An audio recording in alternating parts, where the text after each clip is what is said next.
Mas um dia a gente pode até fazer, você pode até mostrar para o pessoal, se você se você tiver 30 anos para investir, você é um indivíduo que tem 25 anos hoje. Tá? Eu conheço um que começou depois dos 50, o Adão, que inclusive a gente gravou alguns materiais dele.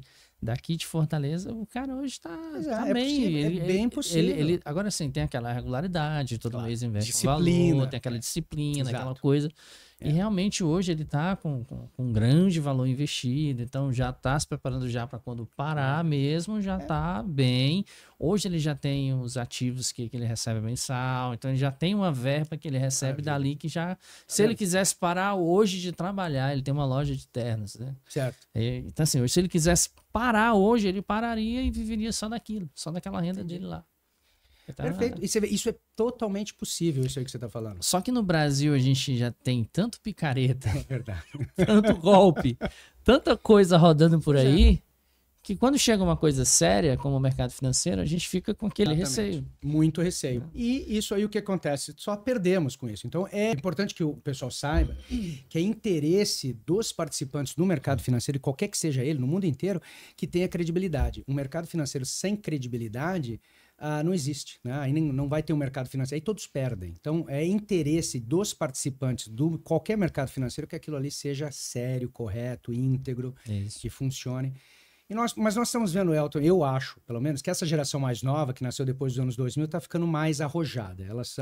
Eles estão indo mais em direção ao mercado financeiro do que as anteriores. Então, acho que é uma questão de pouco tempo aí para a gente ter uma... Até porque no meu tempo mesmo de criança, de adolescência, o mercado financeiro se resumia à seguinte informação: o dólar subiu, a bolsa caiu, ou a bolsa subiu, o dólar caiu. Geralmente era isso que passava no Jornal Nacional, alguns pequenos trechos ali e tal, e pronto. Isso, exatamente. Eu também me lembro disso. Ele falava até sobre o aniversário da caderneta de poupança, né? Caderneta de poupança. Um negócio meio louco, assim. Que naquele tempo era... cara que discutia sobre aquilo era. Hoje não. Hoje você tem toda a informação na palma da mão. Véio. Hoje em dia a caderneta de poupança ela nem entra em pauta mais. Ela nem entra em pauta mais. Porque naquela... É verdade, isso aí é um excelente exemplo que você trouxe aí. Porque eu me lembro quando criança, eu nasci na década de 70, na época do regime militar. Peguei o Brasil na década de 80... Até estava discutindo aqui que ia de manhã comprar pão na padaria. Exato. Algo assim, sabe? O pessoal fechava o supermercado, cantava o hino nacional na porta do supermercado. Era uma coisa assim muito... O pessoal ficava com a maquininha, né, trocando os preços dos produtos de madrugada. Era uma coisa assim, sabe? Era um outro Brasil. Então a gente vê hoje, né? Eu saí do Brasil nessa época, fiquei praticamente 30 anos fora, voltei agora depois da pandemia. É aquela história, eu vejo um Brasil, na minha opinião, muito melhor. Muita gente diz, mas é porque você não estava aqui, sabe? Mas, na verdade, o Brasil melhorou bastante nesses últimos 20 anos. Isso aí é inquestionável, tá? Então, na minha opinião, é uma questão de pouco tempo que esses brasileiros mais novos comecem a fazer a mesma coisa que os chineses, indianos, americanos já vêm fazendo há algum tempo. Tá? Eu acho a globalização ajudou muito, né? Muito. Isso é fato. Muito. A globalização deu um empurrão. É o que a gente estava falando da pandemia. A ajuda da pandemia foi isso também. Ela fez com que a gente evoluísse, sei lá, 10 anos, 15 anos. É verdade. A gente conseguiu dar um salto nesse um ano. E muita gente começou a revisar as coisas, nas suas prioridades, né? O que é importante, o que não é importante. Eu, por exemplo, eu jamais pensei que eu estaria dando aula online, né? Fazendo o EAD, quando eu estava na sala de aula. Hoje... Em 2016, antes da pandemia... eu fazia faculdade de publicidade. E na nossa faculdade, cogitou-se em mudar o curso que era presencial para o EAD. Nossa, foi uma revolução. Os caras fizeram parar as aulas, foi aquela manifestação toda na escola. E hoje o EAD é uma realidade. É uma realidade. É uma realidade total. E é isso aí, aproveitando, é o que está ajudando muita gente a se preparar para os exames CFA agora, porque agora tem essa opção, eles não precisam ter que ir para São Paulo, Rio de Janeiro, para ter uma aula física, num local físico, né? Eles podem agora ter esse preparatório online. Exato. É isso que a gente tá e a vantagem, há diversos tipos de vantagem, desde a aula online, onde você literalmente pode questionar o professor ali, conversar com ele, como também a gravada. Exato. Que, na minha opinião, é bem mais interessante, porque você tem uma dúvida, você volta um pouco, você assiste de novo, você pesquisa uma coisa no Google, você tenta linkar uma coisa na outra ali, e aí vai conseguir te trazer mais conhecimento ali naquele... Exatamente. Ali, né? E o próprio trabalho do professor, agora ele faz o vídeo, explicando, e daí depois ele fica só respondendo perguntas, fazendo mais ou menos um tira-dúvidas, então tira aquela parte maçante de fazer uma apresentação numa sala de aula, como você falou, a pessoa pode parar, voltar, e aí a figura do professor fica ali só para clarificar, para ajudar, para preparar, né, para apoiar. Tirar alguma dúvida. Tirar dúvida. É Isso. um coach. Para, Exato. Né, né, ficando ali do lado. E essa é exatamente a nossa proposta para preparar para o CFA. É obviamente que a pessoa tem que estudar por si mesma, mas nós estamos oferecendo aí todo o suporte, Você vê, Elton, eu sou o único brasileiro que faz isso. Não existe nenhum outro brasileiro dando aula do material do CFA sozinho. A maioria, os nossos competidores, que são poucos aqui no Brasil ainda, tem que contratar uma gama de professores para cada tópico do exame, ou pelo menos para a maioria dos tópicos do exame. O custo operacional dos nossos competidores é muito alto. Então, obviamente, o preço do produto deles é muito alto. E nós temos aqui uma proposta com um custo operacional muito menor, que sou eu sozinho dando aula de todo esse material. Então, a gente tem os cursos preparatórios hoje no Brasil para o CFA com custo-benefício bem mais enxuto. Muito mais enxuto pela operacionalidade.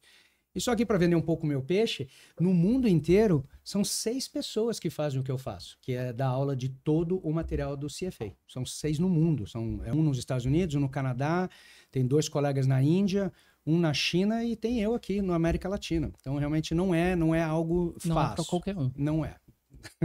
Modéstia à parte, não é. Mas, por outro lado, eu fico contente de ter um brasileiro aqui, né, à disposição para o Brasil todo. Aliás, estamos também entrando agora em Angola. Nós estamos com candidatos fazendo o nosso curso preparatório lá em Angola, em língua portuguesa. E estamos vendo se a gente consegue entrar aqui na América Latina. Mas o nosso foco, realmente, a minha vontade era ter mais brasileiros com o título CFA. E a gente está chegando lá, a gente está conseguindo isso. Devagarzinho a gente chega. A gente chega lá. Vamos voltar aqui para algumas perguntas. Claro. Tem uma outra que é, quais áreas do mercado mais valorizam um profissional com a certificação do CFA? Perfeito.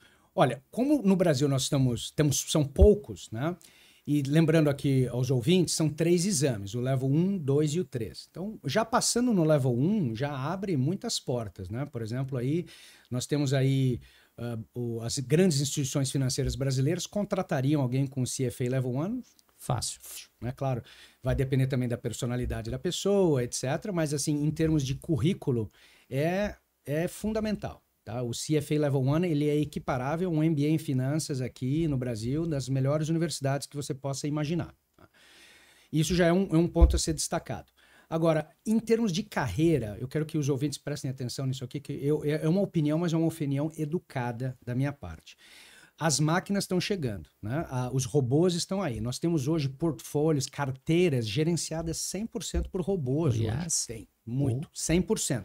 Tá?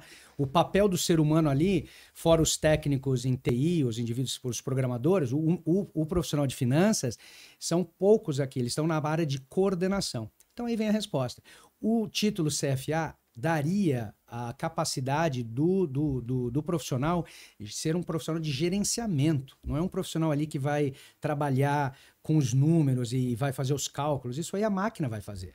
Nós vamos precisar de profissionais agora que saibam tomar decisões, que saibam fazer alocação de investimentos, olhar daqui 4, 5, 10 anos e começar a organizar as carteiras de gerenciamento de portfólio, os investimentos dos clientes dessa maneira. E o CFA realmente vai preparar o profissional para ser o melhor nessa área. A de gerenciamento de carteiras, gerenciamento de investimentos, até dar aconselhamento, né?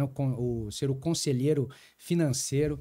Eu acho que isso aí realmente são os carros-chefes que a certificação CFA provê para quem tem.